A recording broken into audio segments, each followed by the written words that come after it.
joined us last November about implicit bias and special education. I'm learning how to make inclusive classroom, leveraging assistive and instructional technology, and of course, how to bridge the gap between school and home for families.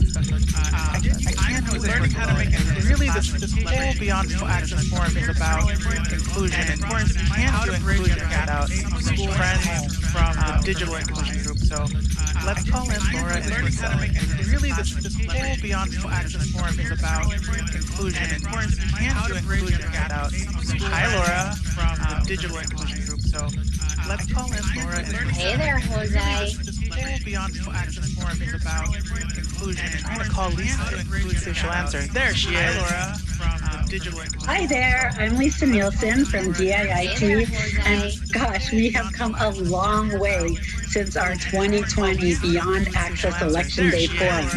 Remember back then we were focusing on helping all schools create websites that were accessible to everyone, including those with disabilities and who spoke languages other than English.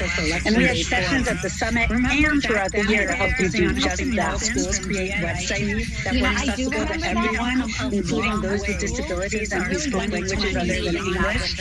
And we had sessions at the summit and throughout the year to help you do just that. Schools create websites that were accessible to everyone, including those with disabilities and who spoke languages other than English. And we had sessions at the summit and throughout the year to help you do just that. Schools create websites that were accessible to everyone, including those with disabilities and who spoke languages other than English. I mean, our schools are making great progress, and we are just so excited to be back and with all of those wonderful people at our schools and with those who support our schools. I mean, our schools are making great progress, and we are just so excited to be back and with all of those wonderful people at our schools.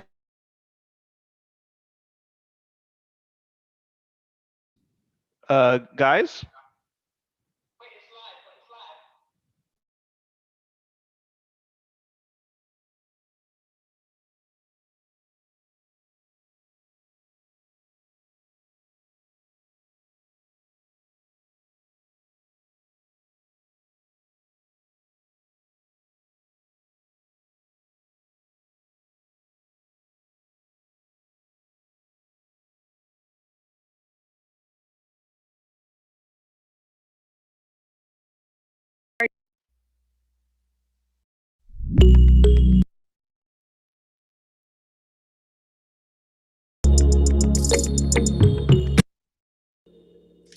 Good morning, everyone, and welcome to the Beyond Access Forum. Some of you joined us last November for our first event. And if you did, you kind of know what's in store for you today. But if you didn't, know that we're working together through cross-divisional offices to provide a robust day of professional development for all of you. I'm Jose. I'm from the Department of Special Education in the Division of Specialized Instruction and Student Support. And my folks have pulled together some amazing sessions for folks interested in learning about implicit bias in the special education process, learning how to make inclusive classrooms leveraging assistive and instructional technology, and of course, how to bridge the gap between school and home for families. I can't do this work alone. And really this whole Beyond Access Forum is about inclusion, and you can't do inclusion without friends from the digital inclusion group. So let's call in Laura and Lisa.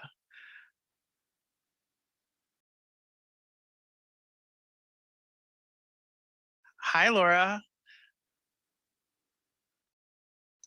Hey there, Jose.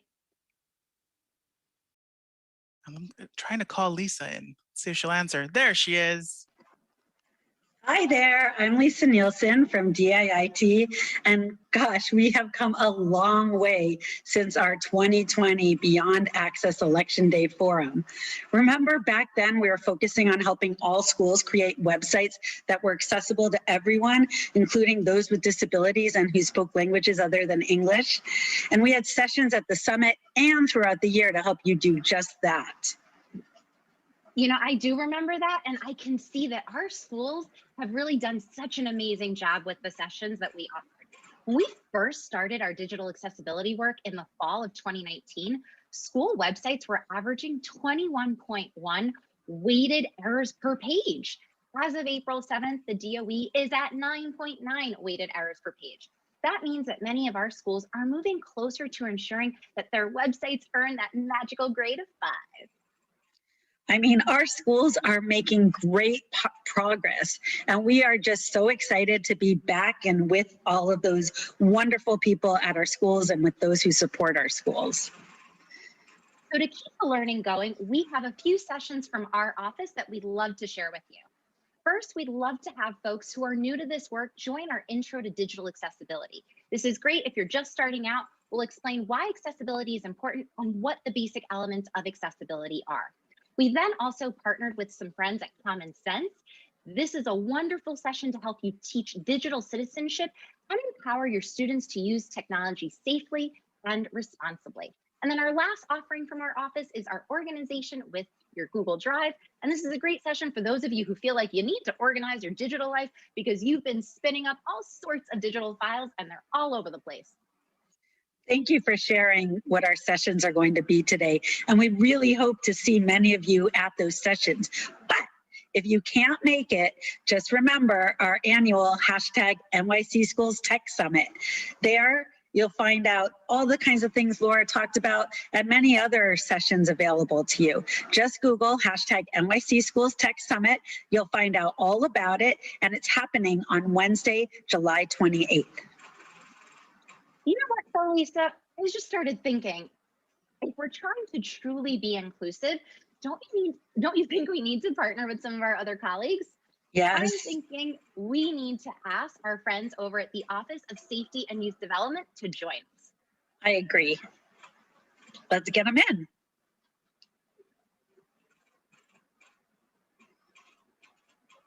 Hi, everyone. Thank you so much for having me here. My name is Eric Vaughn, and I'm the manager of LGBTQ programs here at the Department of Education. We are super excited to be here today and to show support for all of our students. The first thing that we should do when we're thinking about our students and how to show them support, we need to begin to work together to understand some of the best practices and perspectives around LGBTQIA equity in schools. That's right, Eric. And in order to do that, the Office of Safety and Youth Development is building on the legacy of our Sexuality, Women, and Gender Instructional Equity Conference. Check out the workshops today from PFLAG NYC, the Brooklyn Museum, and the Museum of the City of New York if you're interested. But Kim, to make our classrooms truly inclusive, don't we need to build mirrors, windows, and sliding doors in our schools? I feel like we might be missing some folks. Good point. This sounds like a job for the New York City school library system. Let's bring them in.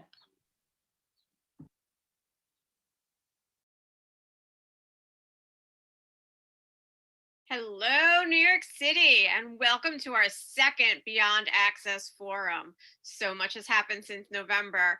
The last year has been filled with obstacles and opportunities. We've transitioned to remote learning, moved to hybrid classrooms, back to remote learning, and now we are slowly returning to in-person classrooms. We have learned how to be flexible, express ourselves creatively, some of us more than others. Michael, and be patient, very, very, very patient. For the New York City School Library System team, we jumped on the opportunity to build the citywide digital library on Sora, an e-reader platform. We've applied the New York City Department of Education collection development policy, selected ebooks and audiobooks through a CRSE lens, and worked with 17 amazing school librarians to curate and specialize collections. New York City students now have access to over 16,000 titles in the citywide digital library with hundreds of thousands of copies. This is a game changer for New York City schools. If you haven't borrowed a book from the citywide digital library, check out the Sora summer reading session. Michael, take it away. We have an amazing and creative day for all of you to build equity and learning for all of our students. From all of our teams to you, we hope today helps grow you, your practice, and your enjoyment of teaching and the enjoyment of learning for you and all of your students. Jose, take us home. Well, there you have it, folks. A cross-divisional approach at supporting students at all intersections. We're so excited that you're able to join us. And no matter what sessions you choose to attend today, we know that it's going to be a great experience. Thanks again for joining, and we'll see you throughout the day. Have a good one, everyone.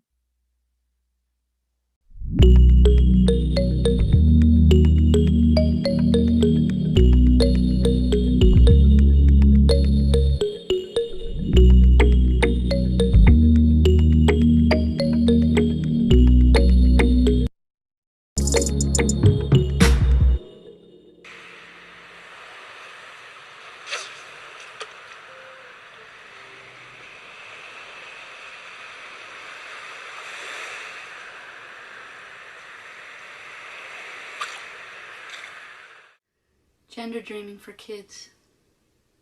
I think of those first few minutes of a morning when you don't have to run to get the kid ready for school. Maybe it's a summer morning when you're only half awake and your dreams blur with consciousness. If I manage to avoid picking up my phone to check emails or turning on the morning news, if I manage to just stay in my dreamy world for a bit, my brain seems the most flexible, most open to create art, to solve problems. Even my butchness feels more possible. I haven't fully woken into the body that gets me through the day, the one that's viewed, observed, interpreted, responded to. I'm not in a body yet. I choose dreaming for my title as it covers the 3 R's today. That is, reimagining, reflection, and renewal. I learned from Audre Lorde, who exclaims that, right now I could name at least 10 ideas I would have found intolerable or incomprehensible and frightening, except as they came after dreams and poems. Dreaming could lead to liberatory action. Dreaming gender could make new meanings of our bodies possible. But of course, it's never gender on its own. We are size and shape, culture and color, community and land. We need a safe place to put our bodies. As Shri Moraga instructs, quote, without the dream of a free world will never be realized.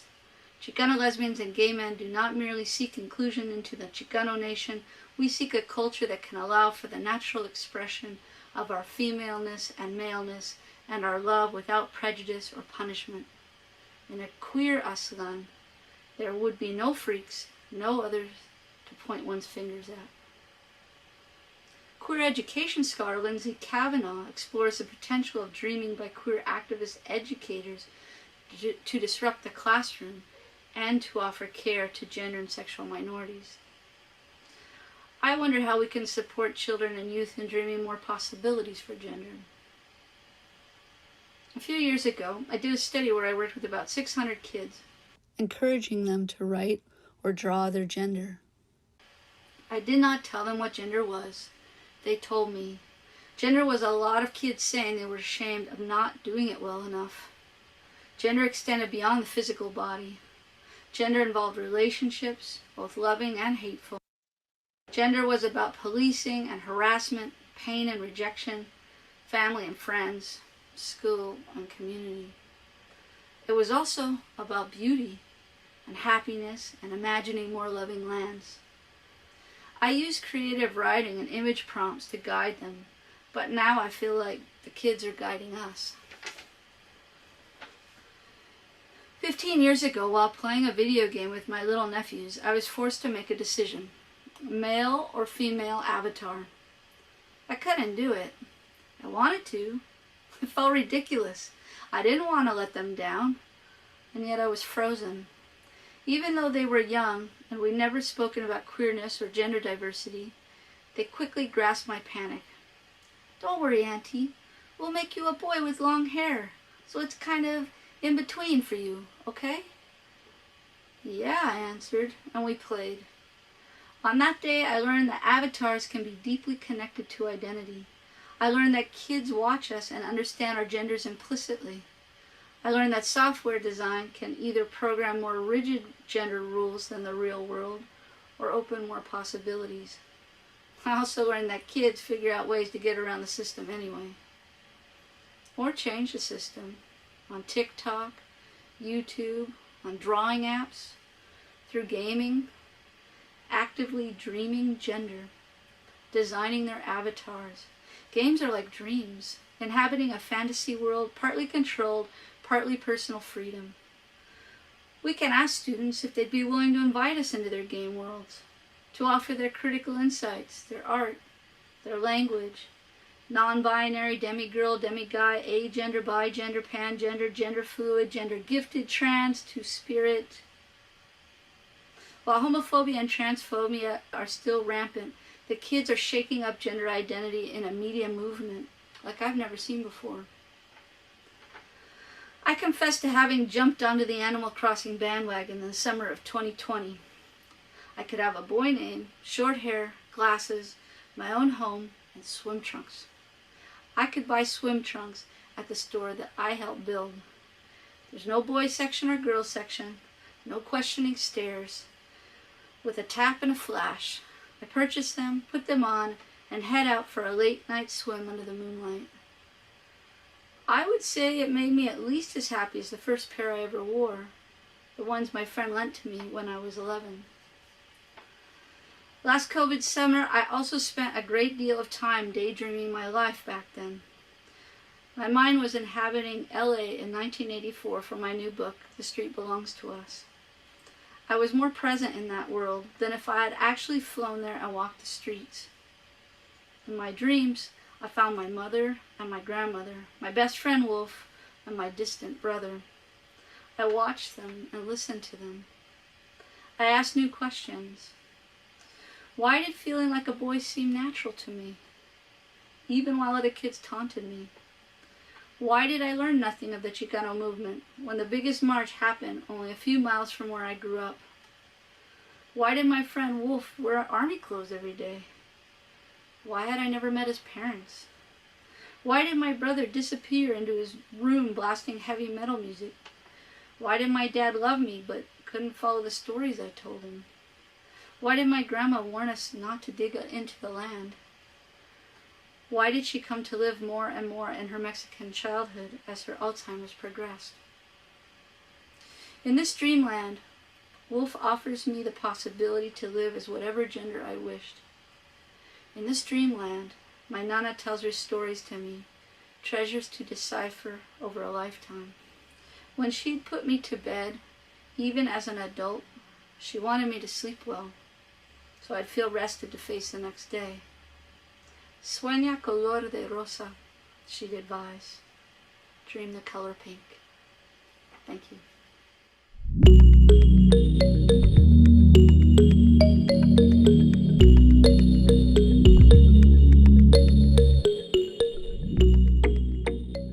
Good morning and welcome everyone. I'm excited to be here with you today because today's forum is a true representation of what cross-divisional collaboration can achieve. We started this event out of the Special Education Office, and with every iteration, more divisions joined the work. This year, we are excited to welcome the Office of Safety and Youth Development to the forum. I also want to take a moment to recognize all the different people that are here with us today. Teachers, paraprofessionals, parent coordinators, clinicians, related service providers, school administrators, district, borough, and central staff, and of course, students and families. Thank you for coming together for this forum because it is together that we will be able to go forward. While many of us are starting to see the light at the end of the tunnel, we need to recognize that this pandemic has brought many things to the forefront. So in order for us to reimagine our approach to education to better serve our students, we need to continue to push forward our work around using technology to create more inclusive classrooms, ensuring that we support the school to home connection because supporting students means supporting families, and recognizing that there are implicit biases at play and knowing how to confront them to ensure equity for all students. I hope you have a great day of learning and that what you learn here makes its way back to your schools and into your everyday practice.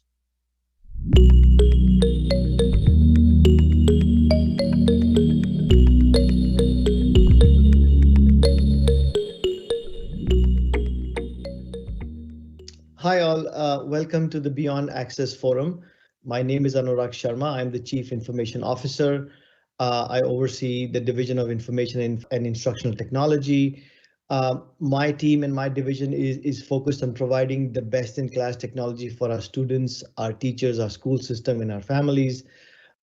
I also want to take this opportunity to thank all of you because I know from experience over the last 14 months, it has taken every one of us to come together and collaborate to find solutions, to get these tools and resources out in the hands of our students and families, from getting the word out to helping support technical support issues, from helping just ensuring that parents and teachers and students have access to the right tools and know that these tools exist. It has taken every one of us to come up with good ideas and collaborate. Regardless of who we are and what role we play in the whole ecosystem, we have all done our part. And I just want to take the opportunity to really thank you all, because this has been one mammoth coordinated effort from all of us to make this happen. So thank you again. Now is a great time to innovate, and I hope that you find the session today inspiring. I hope you find the session today very, very beneficial, and we will have a lot of idea sharing to ensure that we continue to push for innovation as we move forward. So thank you so much for your time today, and have a great session. Thank you.